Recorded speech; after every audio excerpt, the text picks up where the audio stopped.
ওমর রাতের বেলায় সবাই ঘুমাচ্ছেন, হযরত ওমরের ঘুম নাই। তিনি ঘুম থেকে জেগে রাত্রির বেলায় ঘুরে ঘুরে বেড়াচ্ছেন কে কি অবস্থায় আছে। ঘুরতে ঘুরতে দেখেন একটা তাঁবুর মধ্যে আলো জ্বলতেছে আর কান্নার আওয়াজ। আস্তে করে কাছে গেছেন, যে দেখেন একটা মেয়ে লোক কি জন্য রান্না করতেছে আর বাচ্চাগুলি পাশে বসে কাঁদে। তিনি ভিতরে ঢুকে বললেন, আচ্ছা মহিলা, তুমি এত রাত করে রান্না করতেছো কেন? এই বাচ্চাগুলি ক্ষুধায় কাঁদতেছে, যদি তুমি সন্ধ্যা রাত্রে রাঁধতে তাহলে তার অসুবিধা হতো না। মেয়ে লোকটি বলছে, পথিক আমি তো তোমার চিনি না, তুমি তো আমার এইভাবে শাসন করতে পারো না। এই যে বাচ্চা ছেলেমেয়েগুলি আর আমরা মদিনার লোক না, পার্শ্ববর্তী দেশ থেকে আসছি মদিনা গভর্নমেন্টের কাছ থেকে সাহায্য নেওয়ার জন্য। ভিড়ের কারণে খলিফার কাছে যাইতে পারি নাই। আমার ছেলেগুলি 2-3 দিন না খাওয়া, আর এই যে হাড়ি ওর মধ্যে কোনো গোশত না, পানি আর পাথর দিয়ে নাড়াচাড়া করতেছি যাতে বাচ্চারা বোঝে যে গোশত রান্না করতেছি। বলেছি যে একটু অপেক্ষা করো, রান্না হইলে খাইতে পারবা। কিন্তু বাচ্চাগুলি এত ক্ষুধার্ত, কোন রকমেই তারা আমার কথা শুনতে চাচ্ছে না, কাঁদতেছে। হযরত ওমর বলেন, এটা শুনে আমার মনে হলো যে আমার পায়ের তলা থেকে মাটি খসে যাচ্ছে। হযরত ওমর বললেন, মা তুমি একটু অপেক্ষা করো, দেখি আমি তোমার কোনো উপকার করতে পারি কিনা। হযরত ওমর দৌড় দিলেন। ইতিহাস বলছি, গল্প না।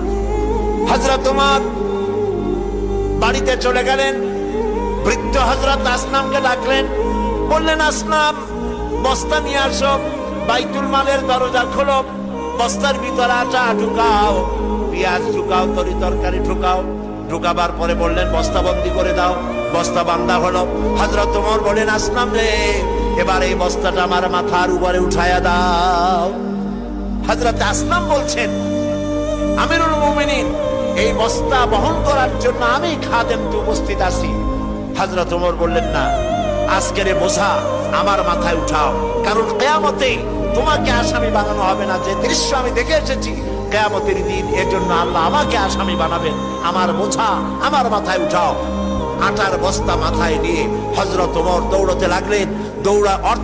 অর্ধেকটা পৃথিবীর প্রেসিডেন্ট হযরত ওমর আটার বস্তা মাথায় নিয়ে দৌড়াচ্ছেন। তাঁবুর কাছে গিয়ে বস্তা ফালালেন। বস্তা খুলে আটা বের করে বললেন, মা রুটি বানাও। নিজে তরকারি কুটলেন, রান্না হয়ে গেল। তিনি বললেন, বাচ্চাদের আমি খাওয়াই, তুমি তোমার মতো খাও। 2 বাচ্চা 2 উরুতে নিয়ে হযরত ওমর বাচ্চাদেরকে রুটি খাওয়াচ্ছেন। মহিলাটি লক্ষ্য করে দেখলেন যে হযরত ওমর রাদিয়াল্লাহু তাআলা আনহু বাচ্চাদের খাওয়াচ্ছেন আর তার চোখ দিয়ে পানি পড়তেছে, দাড়ি ভিজে ভিজে পড়ছে।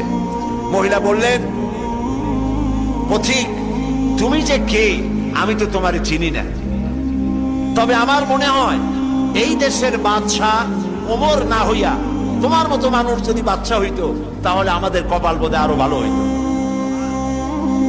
হযরত ওমর এই রাতের বেলায় মহিলার কাছে নিজের পরিচয় দিয়ে বাহাবা নিতে চাইলেন না। তিনি বললেন, মা আগামীকাল তুমি খলিফার দরবারে যাবে, সেখানে তুমি আমাকে দেখতে পাবে, আমি সেখানে তোমাকে বেশি কিছু দিতে চেষ্টা করব। মহিলা পরের দিন হাঁটতে হাঁটতে চলে গেছে খলিফার দরবারে। যায় দেখে চেয়ারের উপরে যিনি বসা, রাতে যিনি আটার বস্তা মাথায় করে নিয়ে রান্না করে বাচ্চাদের কোলে করে খাওয়াইছেন, তিনিই তো খলিফা। মেয়ে লোকটি থরথর করে কাঁপতেছিল। কাছে গিয়ে বলছে, আমিরুল মুমিনিন, আমি তো ভুল করেছি, আপনাকে কষ্ট দিছি, আল্লাহর রাস্তায় আমারে মাফ করে দেন। হযরত ওমর দাঁড়ায় গেলেন, বললেন, বুড়ি বললেন, মা আমার কাছে মাফ চাইও না, উল্টা বরং আমারে মাফ করো তুমি, কারণ তুমি বলার আগে আমি খোঁজ নিয়ে তোমার কাছে খাবার যে সময় মতো পৌঁছতে পারিনি, এই জন্য কিয়ামতের দিন তুমি আমাকে আল্লাহর দরবারে আসামি বানাইও না। সুবহানাল্লাহ। এই ছিল ইসলামী রাষ্ট্র।